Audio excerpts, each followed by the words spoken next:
Federal government of Nigeria has launched a special force training camp to combat terrorism and other security threats facing the nation. The training camp, located at Camp Kabbalah in Kaji, Kaduna State, is part of a long-term strategy to develop world-class special operations capabilities within the armed forces of Nigeria.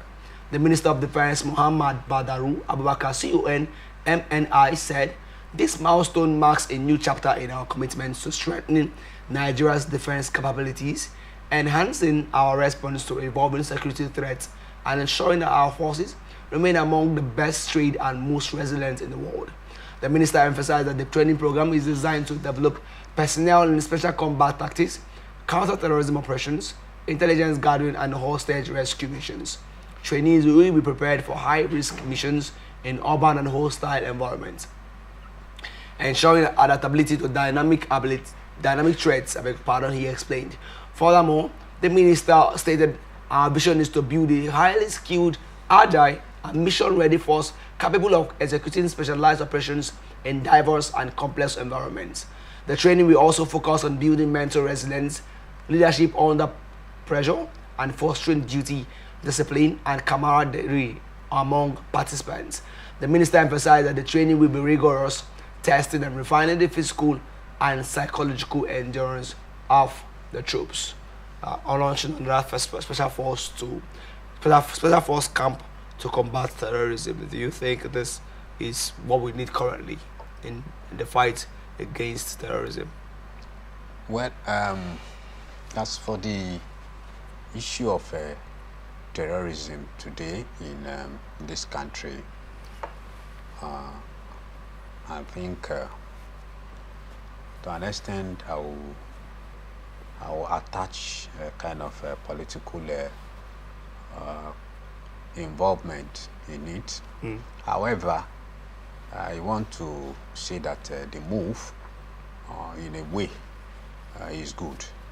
It's good in the sense that there is need for adequate training. I know that the Nigerian military are one of the best military so far in Africa. Okay. But do you know why? Do you know why the Nigerian military are not working effectively today? It's because of politics. Politics has eaten up virtually every critical sector of this country. Do you mind going through more light on this? Yes. Why I'm saying this is that we know the issue of Boko Haram, right? Boko Haram has been there for so many years. And at some point, some top government officials were accused of sponsoring Boko Haram.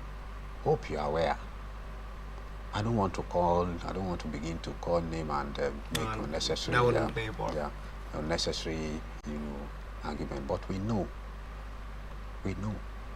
and that is why the former president Obasanjo once said that if the issue of terrorism goes beyond a week, a day, you should know that the government is involved, and that is what happened during the era of that Boko Haram. I know Boko Haram is still there, but it has been managed a little, right? It has been managed a little before the emergence of bandits and other, nonsense groups. So I believe that the government, yes, this wonderful move is a good one, but they should be more sincere. Those who are involved in those things should begin to off their hands. Do you know that some persons benefit from these things, this terrorism? Do you know? Are you aware? At the detriment of the nation, people. And the people. Yes, they benefit, right? Now, one will begin to ask himself, how does those people get the sophisticated weapons they are using today? How do they manage to get it? Who supply them those things? Does it mean that when they are conveying those things to those areas, to those people, that there are no security checkpoints where these things can be intercepted? So the issue of security is something that we really need to take serious, and I believe that that is the reason why the government has come up with training and retraining the military, personnel on how to combat, those insurgents and other minor security challenges that the country are facing. I would love to take examples from. It's not a good example, but the war stricken in Ukraine and Russia. You find out that most of the fights, or especially the battles, are being fought with drones. I tell you that these guys have improved to the level that technology is now a vital part in fighting, in engaging in combat. Do you think also, apart from this training camp, special force, or in this special force, there should be a room for training to equip soldiers on how to make use of digital equipment? It is pertinent that yes, the Nigerian soldiers, the Nigerian military should also be trained on. See, everything should not be on physical, combat, but should be based on intelligence, intelligence and technological, base. Just like you said, yes, nothing is wrong when they say they've kidnapped someone in Emoa, and the military had to employ a drone, deploy drone, to really fast track and apprehend the kidnappers, involved. So these aspects should also be taken seriously. They shouldn't learn the physical combat and all of that, or the mere camping and all of that, but they should look beyond the camping, the physical camping and other physical training, and look into the aspect of advancing technologically. And by so doing, I think it's going to help in combating these security challenges we are having in this country. Why speaking the first time you mentioned about remuneration of security officials? Did you think, apart from training, apart from bringing up these processes to equip the soldiers and these men in force, there should be also adequate plan to ensure that they are well taken care of, so that we not have, after training, they get equipped and they still go back to the same thing they were doing before? That aspect should not be disputed. Where one works, I think there is a saying that they say, where you work is where you chop. The life is all about workshop. The reason why we are struggling today is to find something that we can eat, is to put something on our table. So that aspect should not in any way be removed.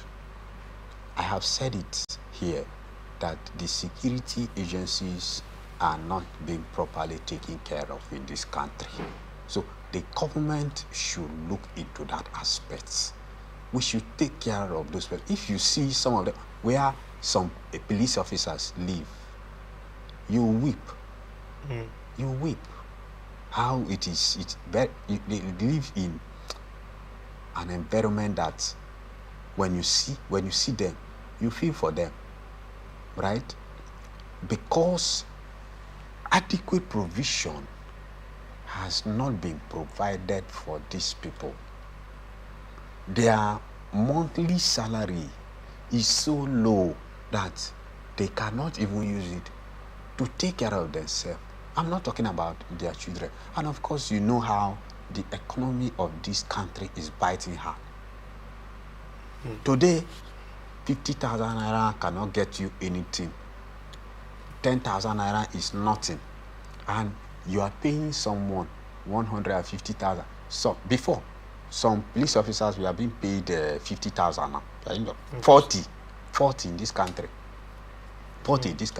It was just a reason that their salary has been increased. So in order to also motivate them, in order to also encourage them, in order to also boost their morale, I think the government had to take care of those persons, because there is no way, no matter how we see the police, no matter how we see the army, no matter how we see the navy today, they are working for us.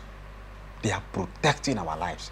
They are protecting our properties. So they shouldn't be taken for granted.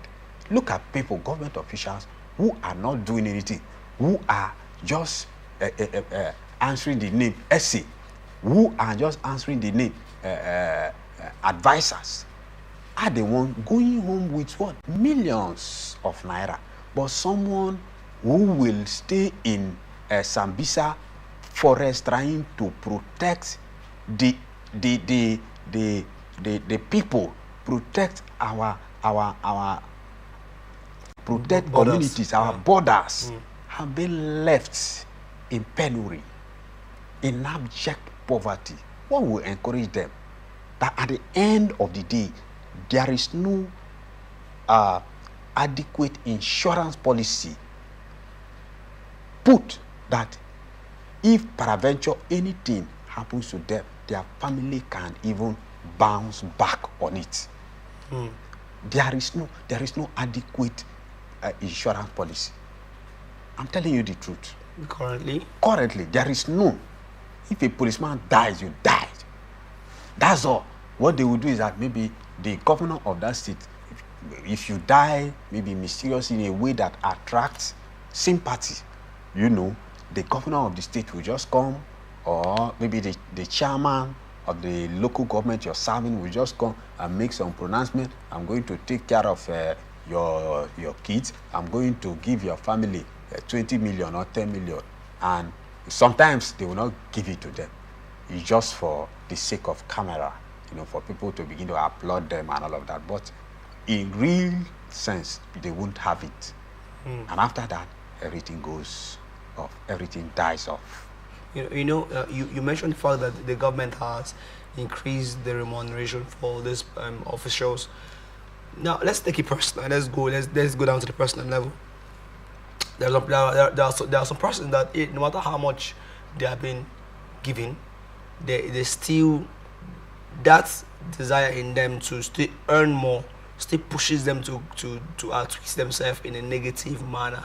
Do you think, or don't you think, apart from this remuneration, there should be a consistent reorientation or education on the part of these officials to let them know their core responsibility after all, first of all, and then that their responsibility coming first, apart, not their stomach infrastructure, like somebody will say. Yes, it is necessary. But mind you, most of the things from my observation and investigation, most of the policemen you see on the highway collecting bribe are done by the order of someone, right? You bring it, after collecting, you bring it, according to them, they said they use it in fueling their cars and buying all of that, What I'm trying to say is that no matter how you do these things, we still have bad policemen. We have good ones, in the system. Ones who are, who, just as you said, penchant of acquiring wealth by all means, right? So no matter what they do, whether legal or illegal, so long as the fund, they are getting the money, they don't give a damn, to anything. So what I'm trying to say is that no matter what you do, you still have the bad ones and the good ones, no matter the enumeration they give to them. That is it. But what I'm seeing is that those ogas should be talked to. They need to talk to them, because from what they are, from what I know, the junior officers who are on the road did not just come up to be there. Oh, you mean they're not doing this for themselves? For themselves. They were mandated. We asked questions. They were mandated. They were asked by one oga or the other, their oga. And you know, in military, you must obey. The last order. The last order. So if your oga said, today is your duty, go to the east-west road and stand and collect money. They must go. You can't say you will not go. You can't say you will not go. Apart from their salaries? Apart from their salaries. Right? Because they feel that they use that money to fund some minor expenses that they have, like fueling of their cars and all of that. Maybe the remaining one, they shared it among themselves. So what I'm trying to say is that, yes, we may have some corrupt police official in which no matter what you are giving to them as enumeration, they will still want to go and collect that 1 naira as a supportive device and a supportive system, in order to complement the salary you are giving to them. But to be honest with you, I'm not trying to encourage them to do that, but the country is hard.